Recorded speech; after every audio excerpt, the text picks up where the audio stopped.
Bernard Grek u l-estremisti li poġġew fil-kariga qed irendu lill-Partit Nazzjonalista fl-aktar oppożizzjoni negattiva fl-istorja tal-pajjiż.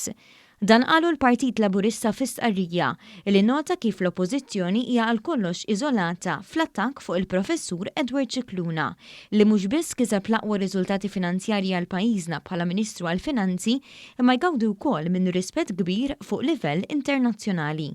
Il-Partit Laburista rimarka li Edward Scicluna tant huwa kompetenti li Gvernijiet Nazzjonalisti preċedenti ħatruh f'diversi pożizzjonijiet għolja, fosthom l-eks Prim Ministru li ħatru bħala direttur tal-istess Bank Ċentrali u l-eks Prim Ministru Lawrence Gonzi li ħatru bħala membru fuq il-Kumitat Nazzjonali għall-bidla fl-ewro.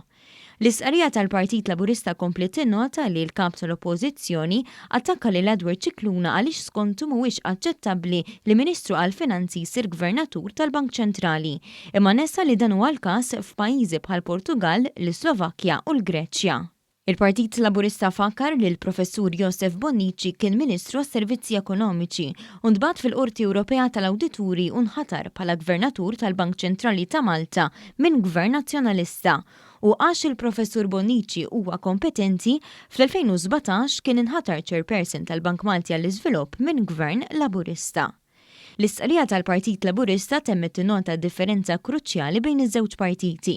Il-Partit Nazzjonalista li attakka lil kull min ma jkunx tal-istess twemmin tiegħu u l-Partit Laburista li lest jaħdem ma' kull min iħobb lil Malta biex imexxiha il qudiem.